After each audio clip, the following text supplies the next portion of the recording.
Hello students, आज हम आपको पढ़ाने जा रहे हैं संजीव ड्रेसवर्क का मॉडल पेपर 6 का क्वेश्चन नंबर 2 का फोर्थ। इसमें हमको बताया गया है कि एक ट्रायंगल में AB 4 का है, AC 6 का है और AD जो है एंगल ए का बाइसेक्टर है यानी समद्वि भाजक है। तो हमें BD और CD का रेशियो निकालना है, BD और CD का अनुपात निकालना है। तो याद रखें, किसी भी त्रिभुज में, किसी भी ट्रायंगल में एक कोण का समद्वि भाजक यानी एक एंगल का बाइसेक्टर जो है, उस एंगल को जो दोनों भुजाएं बना रही हैं, दो भुजाएं बना रही हैं, उनका अनुपात और सम्मुख भुजा का अनुपात समान होता है। यानी ये मैंने लिखा है, त्रिभुज के किसी कोण का समद्वि भाजक उस कोण को बनाने वाली भुजाओं तथा सम्मुख भुजा को समान अनुपात में बांटता है। इंग्लिश में बोलेंगे कि a bisector of an angle of a triangle divides opposite side into the ratio of sides which make the that angle. हाँ, यानी एंगल ए का जो बाइसेक्टर है यानी समद्वि भाजक AD जो है, अपोजिट साइड को यानी BC को यानी BD रेशियो CD बराबर होगा AB रेशियो AC। यानी BD और CD का अनुपात बराबर होगा, BD की तरफ की साइड AB है और CD की तरफ की साइड AC है, तो इन दोनों के रेशियो के बराबर होगा।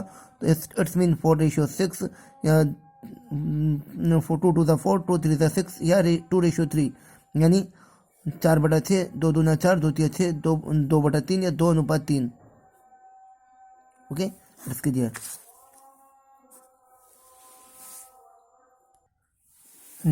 नेक्स्ट क्वेश्चन इसी मॉडल पेपर 6 का, इसी का क्वेश्चन नंबर 2 का 9। तो इसमें हमें इस तरीके की फिक्र दी हुई है कि एक बाह्य बिंदु ए से दो स्पर्श रेखाएं AQ और AR खींची गई है और एक स्पर्श रेखा अलग बिंदु P पर इसी सर्कल को टच कर रही है और जो कि इन दोनों स्पर्श रेखाओं को B और C पर काट रही है। और हमें AQ का मेजरमेंट दे रखा है 8 cm का, तो हमें इसका परिमाप निकालना है। तो मैं आपको डायरेक्टली बता दूं कि एक जो ये स्पर्श रेखा है ना, इसकी जो लंबाई है 8 cm, इसका डबल ही इस त्रिभुज का परिमाप होगा। यानी इस त्रिभुज का परिमाप, इस त्रिभुज का पेरीमीटर, इस ट्रायंगल का पेरीमीटर 16 cm होगा, 8 का डबल। अब कैसे होगा मैं आपको प्रूफ करके बता देता हूँ कि देखो, ट्रायंगल ABC का परिमाप यानी पेरीमीटर यानी सम ऑफ ऑल 3 साइड्स का परिमाप या पेरीमीटर जो है तीनों साइड्स का सम होगा, यानी AB plus BC plus AC होगा।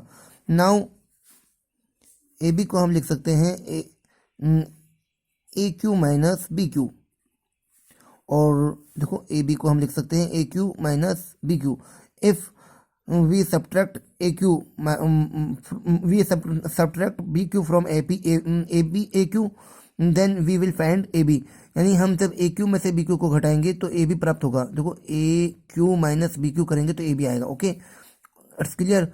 और BP को हम लिख सकते हैं BP प्लस CP, और AC को हम लिख सकते हैं AR minus CR। Okay, yes.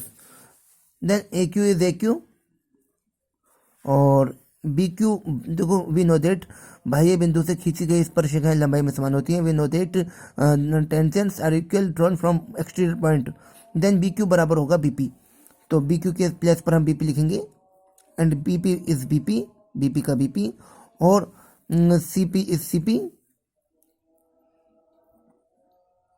और इसी तरीके से बाह्य बिंदु C से जो स्पर्श रेखाएं खींची गई है, टेंजेंट्स खींची गई है, CR और CP ये बराबर होंगे, तो CR के प्लेस पर CP लिखा हमने, यहाँ पर CR के प्लेस पर CP लिखेंगे और CR के प्लेस पर CP लिखेंगे, और ये AR जो है, AR के प्लेस पर लिखेंगे हम AQ, बिकॉज बाह्य बिंदु से खींची गई स्पर्श रेखाएं लंबाई में समान होती हैं, तो AR बराबर होगा AQ के। इस तरीके से CP से CP कटा और BP से BP कटा और AQ और AQ 2AQ हो गया। तो इस तरीके से दो AQ का मेजरमेंट आपके पास है 16 cm आ गया। मैं आपको पहले से ऑलरेडी बता चुका हूँ कि इस प्रकार की फिगर हो और एक टेंजेंट दी हुई हो, लास्ट टेंजेंट, सबसे बड़ी टेंजेंट, तो उसका डबल ही उसका पेरीमीटर होता है। Okay, thank you.